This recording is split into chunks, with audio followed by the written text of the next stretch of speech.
Bom dia, irmãos. Estamos no primeiro domingo de janeiro de 2021.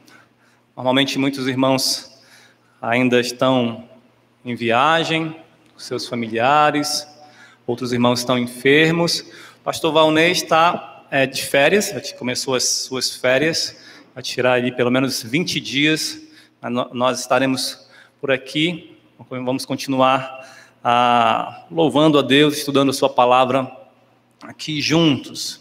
Há uma palavra aqui, agradecimento aos adolescentes. Hoje vocês podem perceber que nosso grupo de músicos veio bem desfalcado, mas os adolescentes, claro que a Vitória e o Gilvan não, mas não são adolescentes, mas agradeço a eles também, deram conta do recado. E agradeço aos pais também que têm trazido seus filhos para tocar, que é importante. Temos ensaio sempre antes do culto, e eu sei que pela manhã é mais complicado chegar cedo, mas é importante, e graças a Deus por eles, e vamos continuar orando por este ministério da igreja. Bem, o primeiro dia do ano é conhecido como o Dia Mundial da Paz, ou o Dia da Fraternidade Universal, ou Confraternização Universal. É uma data em que o mundo se confraterniza pela chegada de um novo ano. No entanto, apesar de tanto falar sobre paz, né, e amor e tudo mais, a gente ainda vê muitos conflitos, muitas desuniões, brigas, polarizações e tudo mais. Se você estava acostumado aqui a ter o tempo de confraternização na igreja, na virada de ano, infelizmente não foi possível por causa da pandemia, mas certamente você deve ter desfrutado em comunhão com a família. No lugar onde eu estava, eu vi ali quando chegou meia-noite os fogos e as pessoas do condomínio todas gritando e se alegrando, e estando ali com as famílias. E a gente percebe que essa virada de ano sempre dá motivos para agradecimento, motivo de felicidade, motivo de comunhão também. As pessoas se reúnem para isso. Mas, como eu disse, apesar de se falar muito sobre paz, sobre amor, ainda há muitos conflitos, muitas quebras de relacionamentos, brigas e polarizações. Então, como é que anda, ou como é que andam os seus relacionamentos? Será que em 2020 você brigou muito com seus colegas, familiares, amigos, talvez até com seus irmãos em Cristo? Será que você precisa começar esse ano de 2021 pedindo perdão a muita gente, buscando restaurar vários relacionamentos quebrados?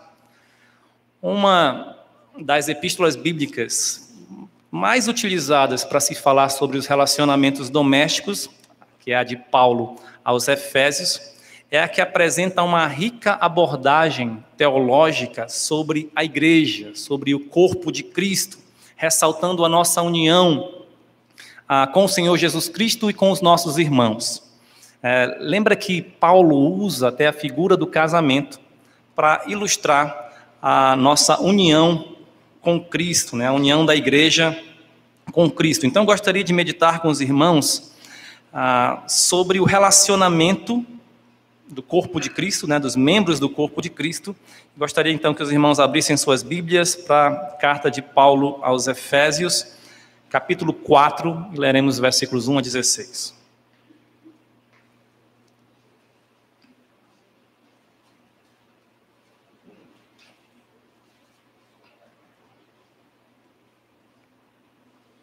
Efésios 4, 1 a 16. Diz assim a palavra de Deus: Rogo-vos, pois eu, prisioneiro no Senhor, que andeis de modo digno da vocação a que fostes chamados, com toda a humildade e mansidão, com longanimidade, suportando-vos uns aos outros em amor, esforçando-vos diligentemente por preservar a unidade do Espírito no vínculo da paz. Há somente um corpo e um Espírito, como também fostes chamados numa só esperança da vossa vocação. Há um só Senhor, uma só fé, um só batismo, um só Deus e Pai de todos, o qual é sobre todos, age por meio de todos e está em todos. E a graça foi concedida a cada um de nós segundo a proporção do dom de Cristo. Por isso diz: Quando ele subiu às alturas, levou cativo o cativeiro e concedeu dons aos homens.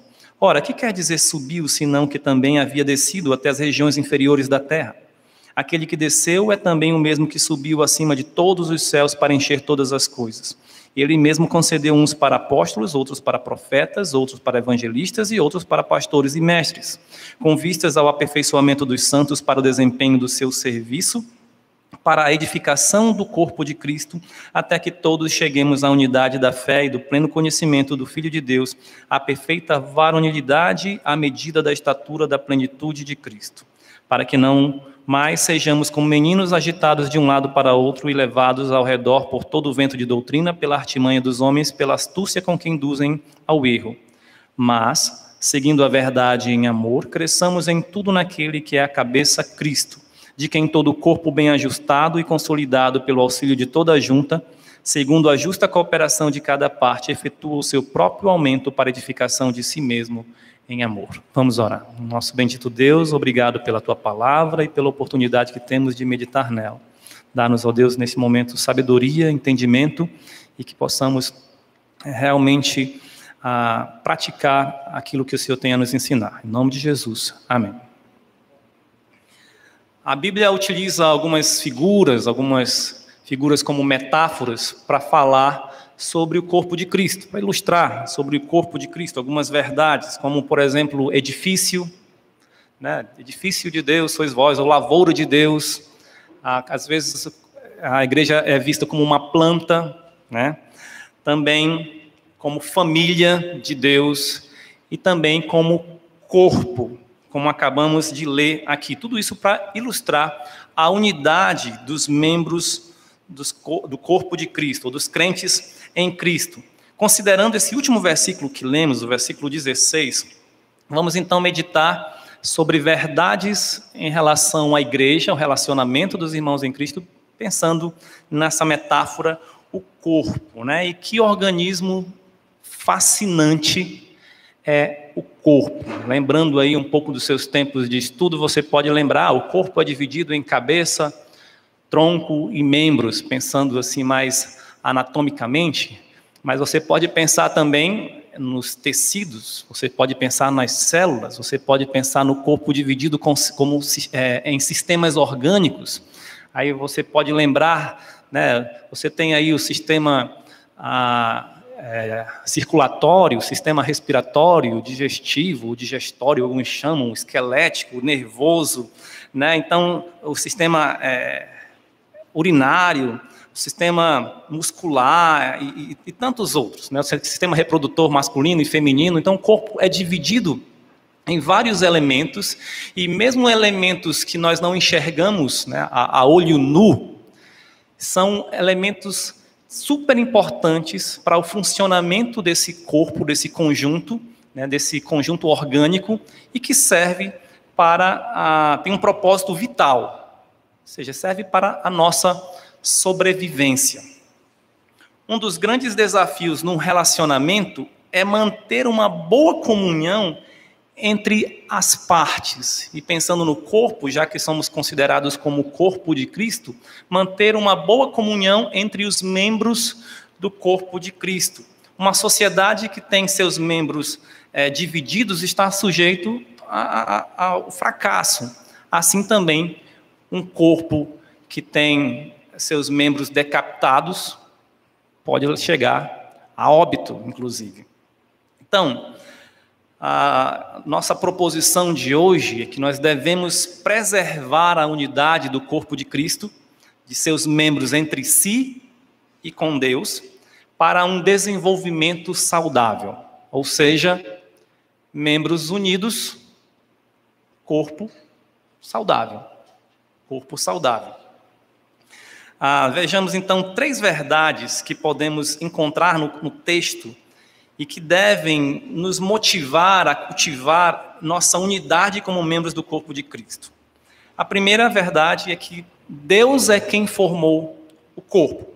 Vou usar aqui como versículo-chave o versículo 16, Efésios 4:16. De quem todo o corpo bem ajustado e consolidado pelo auxílio de toda a junta, segundo a justa cooperação de cada parte, efetua o seu próprio aumento para edificação de si mesmo em amor. Ou seja, membros unidos, corpo saudável. Deus foi quem formou a igreja. Deus foi, então, quem formou este corpo. Então, Paulo descreve algumas características necessárias do corpo, cuja cabeça é Cristo, que promoverão o bem do próprio corpo. E a primeira característica é esse ajuntamento de membros, ou reunião de membros, quando diz todo o corpo bem ajustado. Esse ajustamento ou ajuntamento é o que quer dizer essa expressão bem ajustado. No grego é uma palavra só, que significa praticamente isso, né? Unir estritamente, ou até montar, colocar junto, ajustar. Pense aí em um quebra-cabeça onde você coloca as peças e essas peças são todas bem unidas, não é? É até difícil você tirar um pouquinho depois. Ou pense aí num boneco. Um boneco de Lego, por exemplo, né? Tem ali a cabeça, você pode colocar a cabeça, você pode colocar os braços, colocar as mãos, as pernas e tudo mais, estão todos bem unidos. Assim como Deus formou o homem do pó da terra no Éden, ele decidiu formar o corpo de Cristo pela salvação de pecadores, graciosamente, mediante a fé em Jesus Cristo.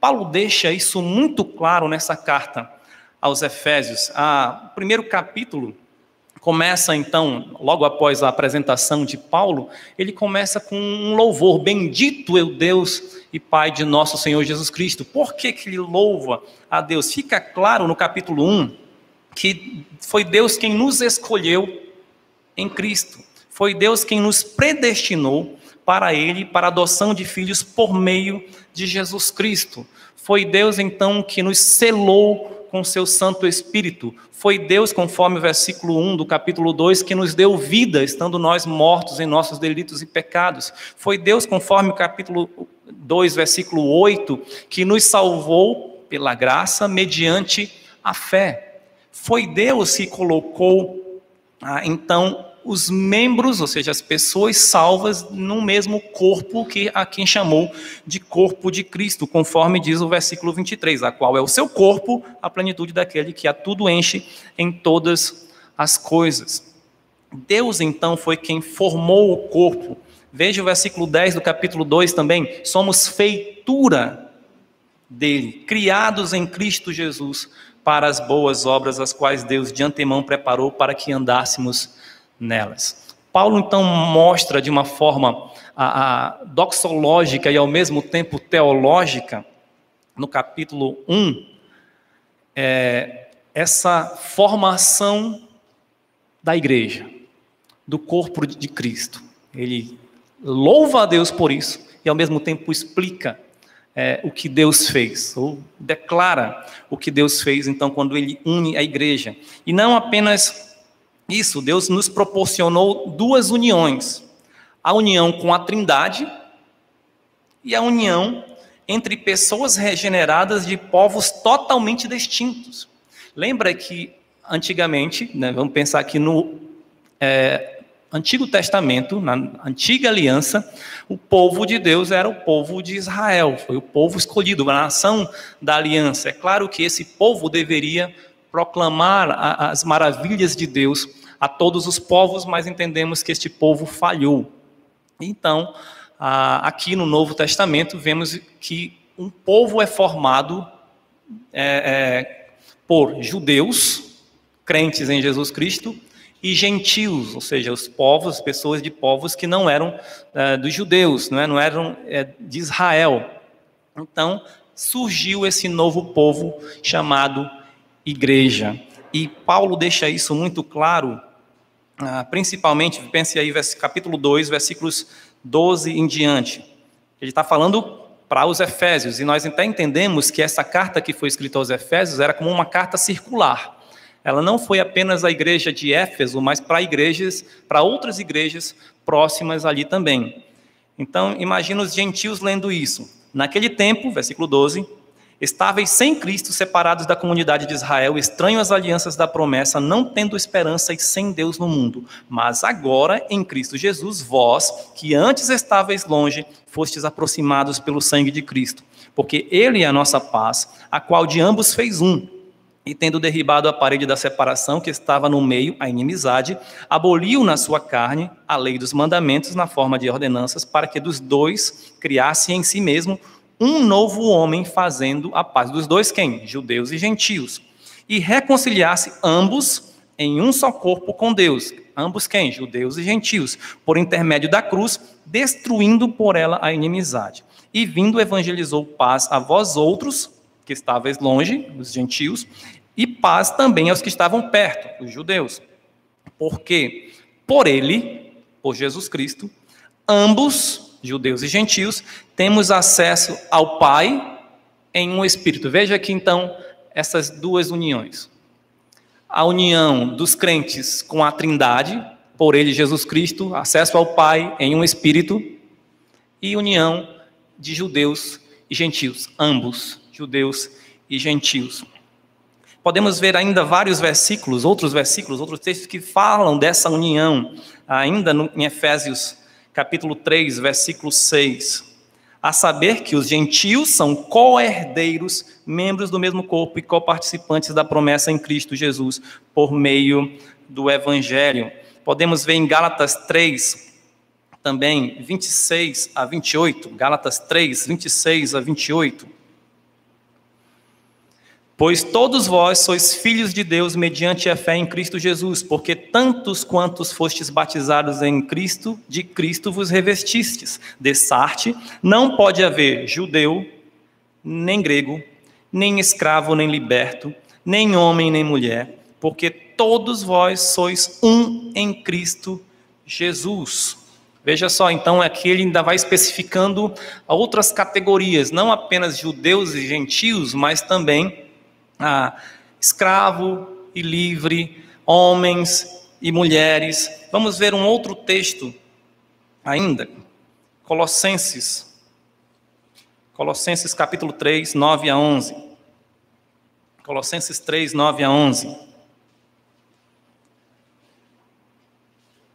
Não mintais uns aos outros, uma vez que vos despistes do velho homem com seus feitos, e vos revestistes do novo homem, que se refaz para o pleno conhecimento, segundo a imagem daquele que o criou, no qual não pode haver grego nem judeu, circuncisão nem incircuncisão, bárbaro, cita, escravo, livre, porém Cristo é tudo em todos.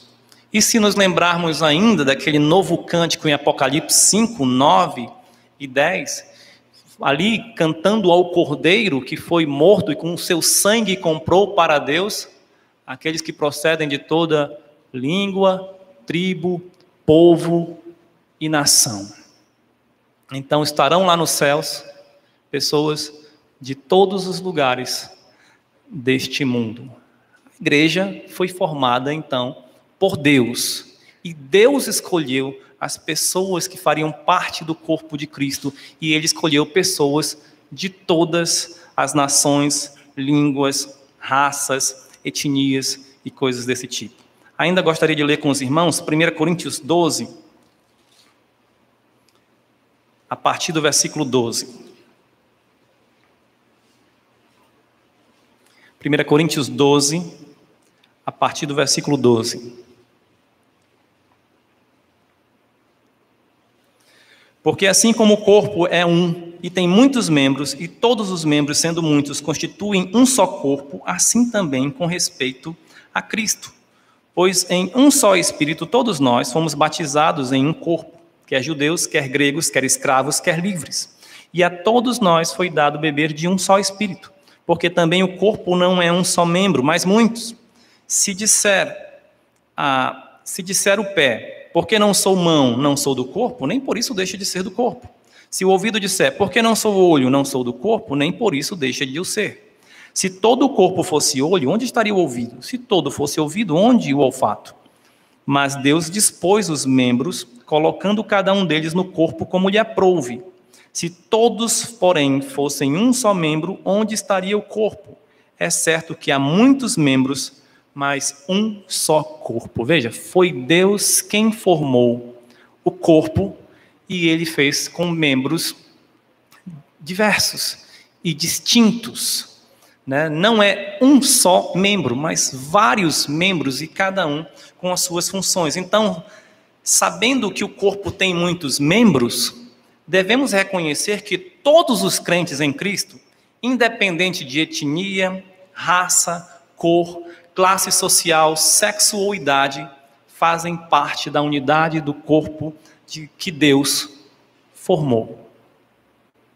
Deus salvou judeus e salvou gentios. Deus salvou homens e mulheres.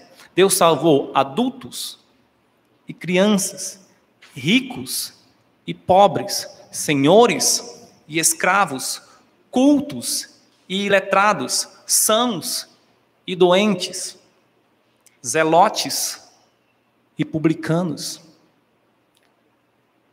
Você percebe, então, dentro mesmo do grupo de apóstolos que Jesus chamou, pessoas tão diferentes, como Mateus o publicano e Simão o zelote. Deus os chamou para fazerem parte de uma unidade. Deus chamou, através da pregação de Filipe, o etíope eunuco.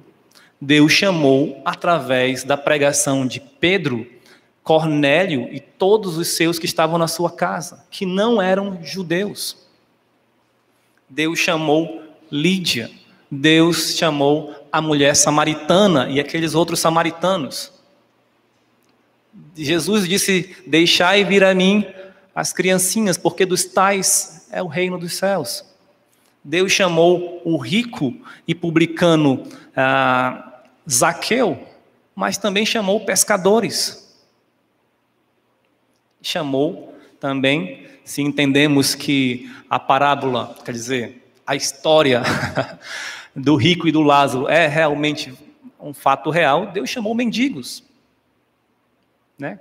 Coxos, cegos, leprosos, pessoas que eram endemoniadas e os salvou. Deus então formou a igreja com diversas pessoas de diversas nacionalidades e diversas categorias. Por isso, então, devemos nos manter unidos, mesmo que tenhamos essas certas diferenças.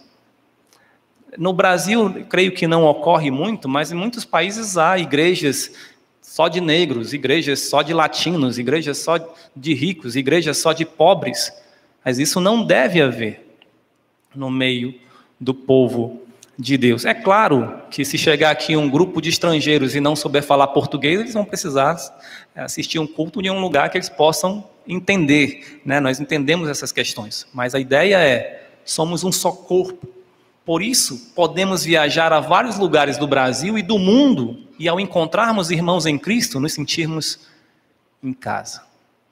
Uma segunda verdade que quero destacar, voltando para o nosso texto, Efésios 4, é que Deus nos deu a responsabilidade de desenvolvermos a comunhão do corpo.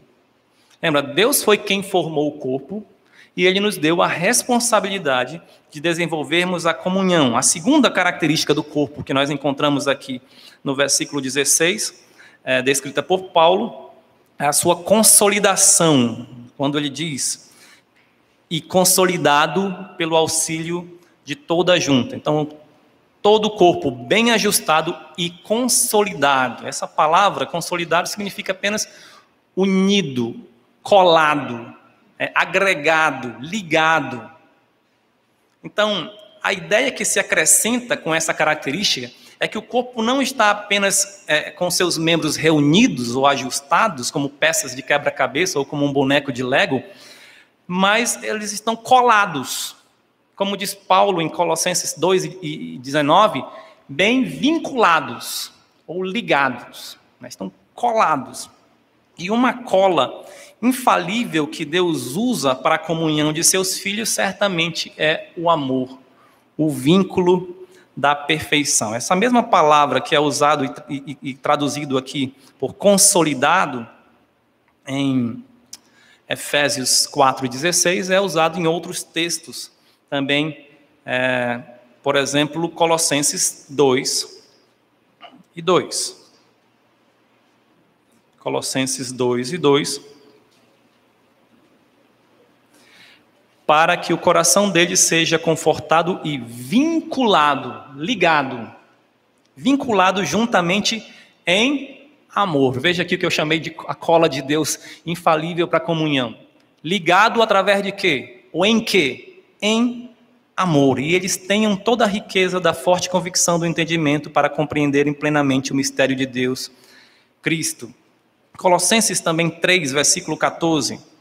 Acima de tudo isto, porém, esteja o amor, que é o vínculo, ou seja, a cola, né, da perfeição. A ligação, né, a liga da perfeição. Aí, voltando para Efésios capítulo 4, no início do capítulo, lemos assim: Rogo-vos, pois eu, prisioneiro no Senhor, que andeis de modo digno da vocação a que fostes chamados, com toda a humildade e mansidão, com longanimidade, suportando-vos uns aos outros em amor. Olha, suportando-vos uns aos outros em amor, esforçando-vos diligentemente por preservar a unidade do Espírito no vínculo, na liga, né, na cola da paz. Então devemos suportar uns aos outros em amor e preservar essa unidade do Espírito nessa cola, nessa liga da paz. Em nosso versículo-chave, veja que Paulo fala sobre esse corpo consolidado pelo auxílio de toda a junta. Consolidado, ou seja, colado, unido, preso ali um ao outro, pelo auxílio de toda junta. Né?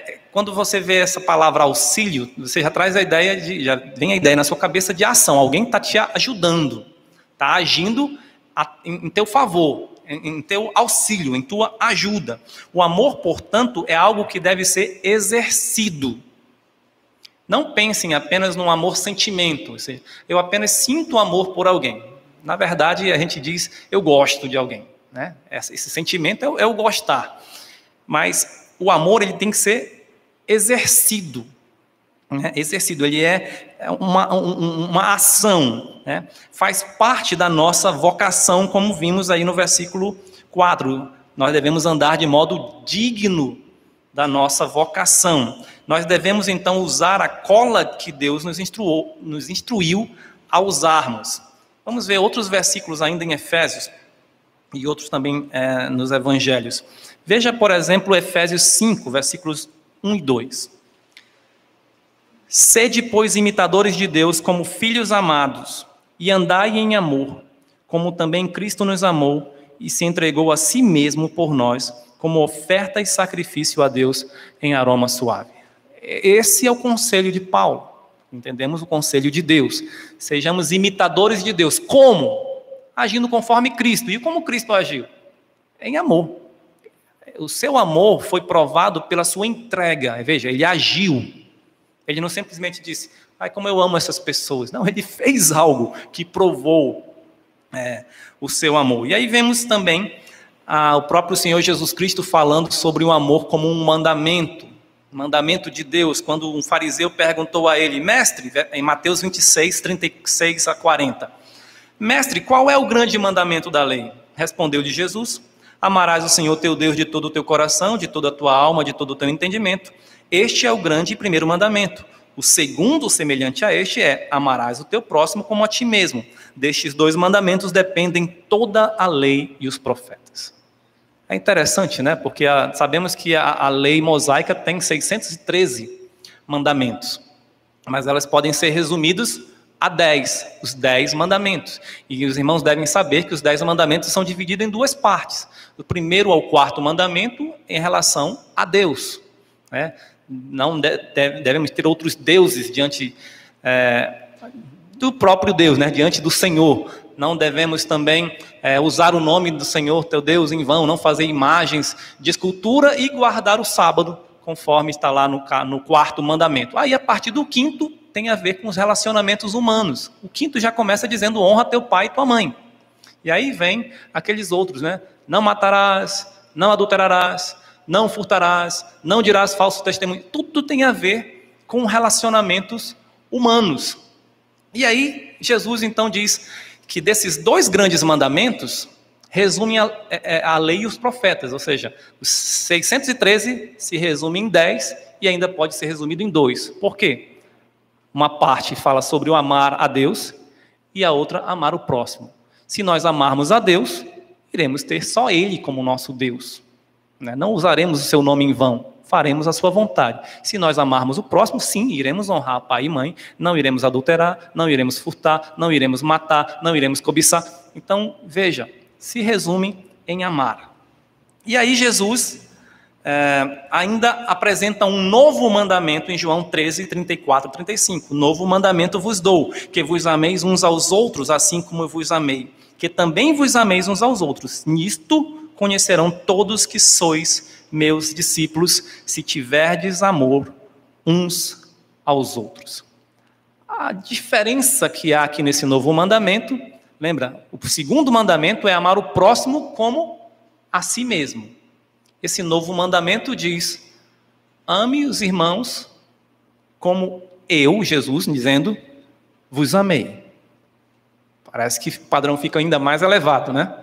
Como eu vos amei. E aí ele acrescenta aqui uma explicação. Nisto conhecerão todos que sois meus discípulos, se tiverdes amor uns aos outros. Então, quando amamos os nossos irmãos, o mundo nos reconhece como discípulos de Cristo. Considerando de novo a metáfora do corpo humano, usada por Paulo, o que é junta? É claro que está se referindo aos membros do corpo de Cristo. Mas, se for pensar em junta mesmo, né, junta é aquele local de junção entre 2 ou mais ossos. Algumas juntas, como as do crânio, são fixas. Nelas os ossos estão firmemente unidos entre si. Tanto é que você entende o crânio como se fosse uma única peça. Mas quando um bebê nasce, você percebe que tem umas coisinhas mole por aqui, né? E até meio mole para poder sair de forma mais fácil. Mas depois ela se fixa. Agora também tem outras juntas chamadas de articulações. Os ossos são móveis e permitem ao esqueleto realizar esses movimentos. Os ossos de uma articulação mantêm-se no lugar por meio desses ligamentos, cordões resistentes constituídos por um tecido conjuntivo fibroso. Esses ligamentos estão firmemente unidos às membranas que revestem os ossos. Deus, em sua sabedoria, colocou cada órgão do corpo humano em local adequado, aplicando a nós essa figura. Crentes cheios de amor e paz de Deus, são como essas juntas que ligam os membros do corpo em perfeita harmonia. Você já conheceu, ou você já tem esse problema? Você está com a sua junta gasta, ou com algum defeito, o que acontece? Dói, né? Eu tenho alguns conhecidos que tiveram esse problema e precisam até de uma prótese. Dói. Assim também, os crentes que não usam essa cola de Deus, que nós estamos chamando aqui de amor, ou que não são pacificadores, que não amam os irmãos, que não agregam, prejudicam o corpo, causando dor. E talvez, usando ainda a metáfora, impeçam o movimento. Você já imaginou um membro do seu corpo machucado, você não consegue se movimentar direito. Membros do corpo de Cristo, vamos pensar na igreja local aqui, que não estão agindo em amor, o corpo também parece que vai ter certas deficiências em se mover, ou seja, em servir a Deus. Isso fica muito claro lá em Filipenses 4, quando Paulo fala ali, possivelmente a Epafrodito para ajudar aquelas irmãs Evódia e Sintique, porque elas estavam ali em conflito e elas eram cooperadoras do Evangelho, mas em conflito estava atrapalhando aquele serviço. Então, devemos agir em amor. No início do capítulo 4 de Efésios, Paulo se refere à unidade do Espírito. Voltando então a Efésios, veja o versículo 3. esforçando-vos diligentemente por preservar a unidade do Espírito no vínculo da paz, que é a comunhão, esse vínculo da paz, ou esse vínculo, aliás, a unidade do Espírito, podemos dizer que é a comunhão concedida pelo Espírito Santo aos crentes em Cristo.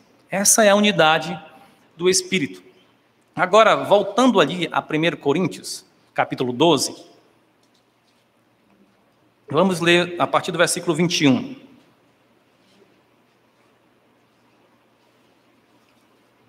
1 Coríntios 12, 21. Não podem os olhos dizer à mão, não precisamos de ti, nem ainda a cabeça aos pés, não preciso de vós.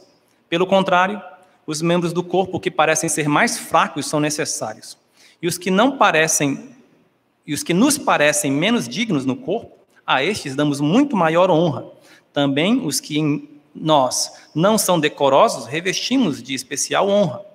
Mas os nossos membros nobres não têm necessidade disso. Contudo, Deus coordenou o corpo, concedendo muito mais honra àquilo que menos tinha, para que não haja divisão no corpo. Pelo contrário, cooperem os membros com igual cuidado em favor uns dos outros, de maneira que, se um membro sofre, todos sofrem com ele. E se um deles é honrado, com ele todos se regozijam. Ora, vós sois corpo de Cristo e individualmente membros desse corpo. Veja, então, que nós não podemos desprezar, um membro não pode desprezar outros membros, ou um membro não pode competir com outros membros. Um está dizendo, olha, eu não te quero aqui, isso não vai fazer como que ele deixe de ser do corpo, e ele não pode fazer isso, são um corpo, né? Então lembremos, somos todos membros uns dos outros, somos servos uns dos outros, devemos cooperar com a unidade do corpo, com amor e paz. Voltando ao capítulo 4 de Efésios, também Paulo se refere a outra unidade. Falamos da unidade do Espírito, mas agora também ele fala da unidade da fé e do pleno conhecimento do Filho de Deus no versículo 13. Efésios 4, versículo 13.